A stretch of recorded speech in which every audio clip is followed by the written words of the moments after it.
ಬೆಲೆ ಏರಿಕೆ ವಿರುದ್ಧ ಜೆಡಿಎಸ್ ಕೂಡ ವಿನೂತನವಾಗಿ ಪ್ರತಿಭಟನೆಗೆ ಇಳಿತಾ ಇದೆ. ಜೆಡಿಎಸ್ನಿಂದ ಸಾಕಪ್ಪ ಸಾಕು ಕಾಂಗ್ರೆಸ್ ಸರ್ಕಾರ ಪೋಸ್ಟರ್ ಅಭಿಯಾನಗಳು ಜೋರಾಗಿ ಸಾಗ್ತಾ ಇದೆ. ಕಾಂಗ್ರೆಸ್ನ ಪೇ ಸಿಎಂ ಮಾದರಿಯಲ್ಲಿ ಕಾಂಗ್ರೆಸ್ಗೆ ಟಕ್ಕರ್ ಅನ್ನು ಕೊಡ್ತಾ ಇದೆ. ಪೋಸ್ಟರ್ ಸ್ಕ್ಯಾನ್ ಮಾಡಿದ್ರೆ ಬೆಲೆ ಏರಿಕೆ ಕುರಿತು ಪೋಸ್ಟರ್ ಮತ್ತು ವಿಡಿಯೋಗಳು ಓಪನ್ ಆಗ್ತವೆ. ಸಿಎಂ ಮತ್ತು ಡಿಸಿಎಂ ಕುರಿತಾದಂತಹ ವಿಡಿಯೋಗಳನ್ನ ಅಪ್ಲೋಡ್ ಮಾಡಿ ಪ್ರತಿಭಟನೆಗೆ ಇಳಿತಾ ಇದ್ದಾರೆ. ಸ್ಕ್ಯಾನ್ ಮಾಡಿದ್ರೆ ಸರ್ಕಾರದ ಬೆಲೆ ಏರಿಕೆ ಬಗ್ಗೆ ಹಾಡೆಲ್ಲ ಬರುತ್ತಂತೆ. ಇಲ್ಲಿ ಈ ಮೂಲಕ ಸರ್ಕಾರವನ್ನ ಕಟ್ಟಿ ಹಾಕೋ ಪ್ರಯತ್ನವನ್ನು ಇವರು ಮಾಡ್ತಾ ಇದ್ದಾರೆ. ನಿಮಗೆ ನೆನಪಿರ್ಬೋದು, ಪೇ ಸಿಎಂ ಬೊಮ್ಮಾಯಿ ಸರ್ಕಾರದ ಅವಧಿಯಲ್ಲಿ ವಿಪರೀತ ಪ್ರಚಾರದಲ್ಲಿದ್ದಂತಹ ಒಂದು ಅಭಿಯಾನ. ಸೊ ಅದೇ ಅಭಿಯಾನವನ್ನು ತಿರುಗುಬಾಣವಾಗಿ ಕಾಂಗ್ರೆಸ್ ವಿರುದ್ಧ ಕೂಡ ಇಲ್ಲಿ ಮಾಡ್ತಾ ಇದ್ದಾರೆ. ನೋಡ್ತಾ ಇದ್ದೀರಾ, ಬಸ್ಗಳು ಗಣಿಸೋದು, ಬಸ್ ಸ್ಟಾಪ್ ಹತ್ರ ಎಲ್ಲ ಪೋಸ್ಟರ್ಗಳನ್ನೆಲ್ಲ ಅಂಟಿಸ್ತಾ ಇದ್ದಾರೆ. ಅಲ್ಲಿ ಸ್ಕ್ಯಾನರ್ ಇದೆ, ಸ್ಕ್ಯಾನರ್ ಕೊಟ್ಟಿದ್ದಾರೆ. ಅಕಸ್ಮಾತ್ ಆ ಸ್ಕ್ಯಾನ್ ಕೋಡ್ನೇನಾದರೂ ನಾವು ಉಪಯೋಗಿಸಿದ್ರೆ ಕಾಂಗ್ರೆಸ್ ಸರ್ಕಾರದ ಅವಧಿಯಲ್ಲಾದಂತಹ ಬೆಲೆ ಏರಿಕೆ ಸರಮಾಲೆ ಓಪನ್ ಆಗುತ್ತಂತೆ. ಹಾಡೆಲ್ಲ ಹೇಳೋದ್ರ ಮೂಲಕ ಜನಾಭಿಪ್ರಾಯ ಮೂಡಿಸುವಂತಹ ಪ್ರಯತ್ನವನ್ನು JDS ಕೂಡ ಅಗ್ರೆಸಿವ್ ಆಗಿ ಮಾಡ್ತಾ ಇದೆ. ಲಾಸ್ಟ್ ಒಂದು ವೀಕಿಂದ ಕೂಡ ಕುಮಾರಸ್ವಾಮಿ ಅವರು ಹೇಳಿದ್ರು, ನಾವು ಕೂಡ ದೊಡ್ಡ ಮಟ್ಟದಲ್ಲಿ ಹೋರಾಟ ಮಾಡ್ತೀವಿ ಅಂತ. ದೋಸ್ತಿಗಳು ಇಬ್ಬರು ಹೋರಾಟ ಮಾಡ್ತಾ ಇದ್ದಾರೆ. ಇಬ್ಬರು ಆಯ್ಕೆ ಮಾಡ್ಕೊಂಡಿರುವಂತಹ ದಾರಿ ಮಾತ್ರ ಬೇರೆ. ಒಂದು, ಅವರು ಬಿಜೆಪಿಯವರು ಜನಾಕ್ರೋಶ ಯಾತ್ರೆ ಮಾಡ್ತಾ ಇದ್ದಾರೆ.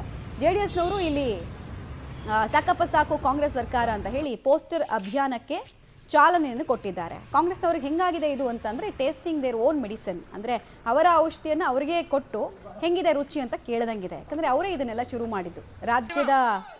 ರಾಜ್ಯ ರಾಜಕಾರಣದ ಪರಂಪರೆ ಇತಿಹಾಸದಲ್ಲಿ ಸ್ಕ್ಯಾನ್ ಕೋಡು, ಪೋಸ್ಟರ್ ಅಭಿಯಾನ ಅವರೇ ಸ್ಟಾರ್ಟ್ ಮಾಡಿದ್ದು. ಈಗ ಅವರನ್ನೇ ಇಕ್ಕಟ್ಟಿಗೆ ಸಿಲುಕಿಸುವಂತಹ ಪ್ರಯತ್ನವನ್ನು JDSನವರು ಕೂಡ ಮಾಡ್ತಾ ಇದ್ದಾರೆ. ವಿಪಕ್ಷ ನಾಯಕರುಗಳು ಮಾಡಬೇಕಾದಂತಹ ಆದ್ಯ ಕರ್ತವ್ಯ ಅಟ್ಲೀಸ್ಟ್ 1.5 ವರ್ಷ ಆದ ಬಳಿಕ ಆದರೂ ಒಂದು ಅಗ್ರೆಸಿವ್ ಹೋರಾಟದ ಅಗತ್ಯ ಇದೆ ಅಂತ ಅವ್ರಿಗೆ ಅನಿಸಿದೆಯಲ್ಲ. ಡೀಟೇಲ್ಸ್ ಕೊಡ್ತಾರೆ, ನೇರ ಸಂಪರ್ಕದಲ್ಲಿ ಜಾಯಿನ್ ಆಗ್ತಾ ಇದ್ದಾರೆ ಶ್ರೀನಿವಾಸ್.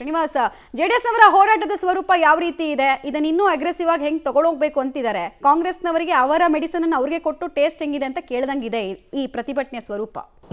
ಮಮತಾ, ಶನಿವಾರ ಬೆಲೆ ಏರಿಕೆಯನ್ನ ಖಂಡಿಸಿ JDSನಿಂದ ಬೃಹತ್ತಾದಂತಹ ವಿಧಾನಸೌಧ ಚಲೋ ಪ್ರತಿಭಟನೆಯನ್ನ ಹಮ್ಮಿಕೊಂಡಿದ್ದಾರೆ. ಅದಕ್ಕೆ ಪೂರಕವಾಗುವಂತೆ ಇವತ್ತು ಪೋಸ್ಟರ್ ಅಭಿಯಾನವನ್ನ JDS ಕಾರ್ಯಕರ್ತರು ಶುರು ಮಾಡಿರುವಂಥದ್ದು. ಸಾಕಪ್ಪ ಸಾಕು ಕಾಂಗ್ರೆಸ್ ಸರ್ಕಾರ ಅನ್ನುವಂತಹ ಪೋಸ್ಟರ್ಗಳನ್ನ ಬಿಡುಗಡೆ ಮಾಡೋ ಮೂಲಕ, ಮತ್ತೆ ಬಸ್ ಸ್ಟ್ಯಾಂಡ್ಗಳಲ್ಲಾಗಿರಬಹುದು, ನಗರದ ವಿವಿಧ ಭಾಗಗಳಲ್ಲಿ ಪೋಸ್ಟರ್ಗಳನ್ನ ಅಂಟಿಸುವ ಮೂಲಕ ಸರ್ಕಾರದ ವಿರುದ್ಧ ಏನು ಪ್ರತಿಭಟನೆಗೆ ಚಾಲನೆಯನ್ನ ಕೊಟ್ಟಿದ್ದಾರೆ. ಇದೇ ಕಾಂಗ್ರೆಸ್ ಸರ್ಕಾರ ಕಾಂಗ್ರೆಸ್ ವಿಪಕ್ಷ ಸ್ಥಾನದಲ್ಲಿದ್ದಂಥ ಸಂದರ್ಭದಲ್ಲಿ ಅಂದಿನ ಬಿಜೆಪಿ ವಿರುದ್ಧ ಪೇ ಸಿಎಂ ಅನ್ನುವಂತಹ ಪೋಸ್ಟರ್ ಅಭಿಯಾನವನ್ನ ಮಾಡಿ ಸರ್ಕಾರಕ್ಕೆ ಮುಜುಗರ ತರುವಂತಹ ಪ್ರಯತ್ನವನ್ನ ಮಾಡಿತ್ತು. ಅದೇ ಮಾದರಿಯಲ್ಲಿ ಇವಾಗ JDS ಕೂಡ ಪ್ರತಿಭಟನೆ ಹಾದಿಯನ್ನು ಇಟ್ಕೊಂಡಿದೆ. ಆ ಪೋಸ್ಟರ್ಗಳನ್ನ ಬಿಡುಗಡೆ ಮಾಡುವ ಮೂಲಕ, ಪೋಸ್ಟರ್ ಅನ್ನ ಅಂಟಿಸುವ ಮೂಲಕ ಕಾಂಗ್ರೆಸ್ ಏನು ಪ್ರತಿಭಟನೆ ಹಾದಿಯನ್ನು ಅವತ್ತಿಡಿದಿತ್ತು, ಅದೇ ರೀತಿಯಾಗಿ ಪ್ರತಿಭಟನೆ ಮಾಡುವ ಮೂಲಕ ಸರ್ಕಾರಕ್ಕೆ ಬೆಲೆ ಏರಿಕೆ ಏನು ಬಿಸಿಯನ್ನು ಮುಟ್ಟಿಸುವಂತಹ ಪ್ರಯತ್ನವನ್ನು ಮಾಡ್ತಿದೆ. ನಾನು ಈಗಾಗಲೇ ಹೇಳಿದಾಗಿ ಮುಂದುವರೆದ ಭಾಗವಾಗಿ ಶನಿವಾರ ಬೃಹತ್ ಮಟ್ಟದ ವಿಧಾನಸೌಧ ಚಲವನ್ನು ಕೂಡ ಹಮ್ಮಿಕೊಂಡಿರುವಂತದ್ದು ನಿಖಿಲ್ ಕುಮಾರಸ್ವಾಮಿ ಮತ್ತೆ ಕುಮಾರಸ್ವಾಮಿ ಅವರ ನೇತೃತ್ವದಲ್ಲಿ. ಇವತ್ತು ಅದರ ಪೂರ್ವಭಾವಿಯಾಗಿ ಈ ರೀತಿಯಾದಂತಹ ಪೋಸ್ಟರ್ ಅಭಿಯಾನವನ್ನ JDS ಹಮ್ಮಿಕೊಂಡಿರುವಂತದ್ದು. ಮಮತಾ, ಧನ್ಯವಾದ ಶ್ರೀನಿವಾಸ್ ತಮ್ಮ ಮಾಹಿತಿಗಾಗಿ. ಪೂರ್ವಭಾವಿ ಅಭಿಯಾನವಾಗಿ ಈ ಪೋಸ್ಟರ್ ಅಭಿಯಾನಗಳು ಸಾಗ್ತಾ ಇದೆ. ಅದರ ವಿಡಿಯೋ ಎಲ್ಲ ಸೋಷಿಯಲ್ ಮೀಡಿಯಾದಲ್ಲಿ ಸರ್ಕ್ಯುಲೇಟ್ ಆಗ್ತಾ ಇದೆ.